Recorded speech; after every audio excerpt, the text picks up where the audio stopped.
Family emergency plan takes the information that's in the basic emergency contact card and expands it. It's a tool that you can use to really work through with your whole family what you're going to do, where you're going to go, how you're going to reconnect, and who's going to need what if an emergency were to happen.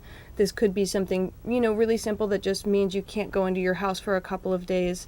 It could be something that impacts the whole community. So where you're going to go, where you're going to meet up, what types of medication do different family members take? What is the doctor's contact information? And that's a point like you brought up about meeting up, because I believe in Katrina, that was a huge problem. People couldn't find their family members for months. Absolutely. So just imagine, but like having a designated place, an immediate place, a place outside of Chicago or wherever you live, to like, okay, if something happens, we go to, Aunt Chris's house or, something like that. Precisely. And, if from the perspective of if you have to go far away from your home and you do have someone living in your household that has disabilities or, a mobility and impairment, something like that, think about what's going to make them the most comfortable as well. This is what when we start to get into the personal assessment. If, someone uses a wheelchair, they're going to be much more comfortable in a facility that can accommodate that.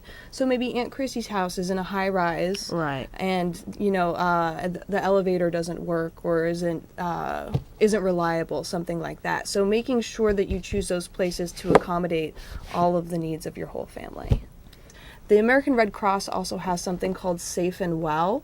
If you go to redcross.org, you should be able to find it. If you Google search Safe and Well, you should be able to find it as well.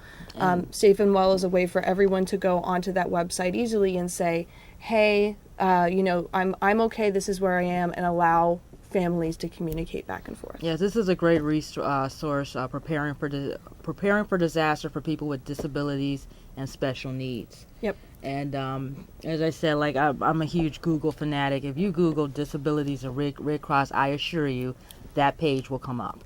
Absolutely. And that document's great too, because it goes into some of the special considerations for taking that family plan to the next level, really, for households and families that have people with disabilities and special needs. It goes into building a personal network, a communication network that will help, if you're a parent and your child has a disability, will help if for some reason you can't get to that child, that personal network might be able to get to your child and make sure your child is safe and well. And particularly for that young man who just called with the situation with the colleges not prepared for people with disabilities, going to them, I think, with a resource such as that book and saying and like sitting down with them and combing through it, like, look, we need these things in place. It's said and done. Mm-hmm. I imagine the Red Cross is real receptive to, helping a university prepare for a catastrophe. I mean, that's, obviously I haven't asked the Red Cross that, but I imagine they would be. One resource I did want to bring up was Mayor's Office, I believe it's called the Volunteer Registry Form, when we were discussing the importance of, having people knowing you're there, not having a website, being on this registry. This is the Mayor's Office for People with Disabilities website. And along with that, if you click on it in the, I want to say, I think it's my right or your left, or your left, my right, the volunteer registry form, you will be taken to this website, volunteer registry form, where you can sign up online and sign up online, or from there, or possibly even contact the organization.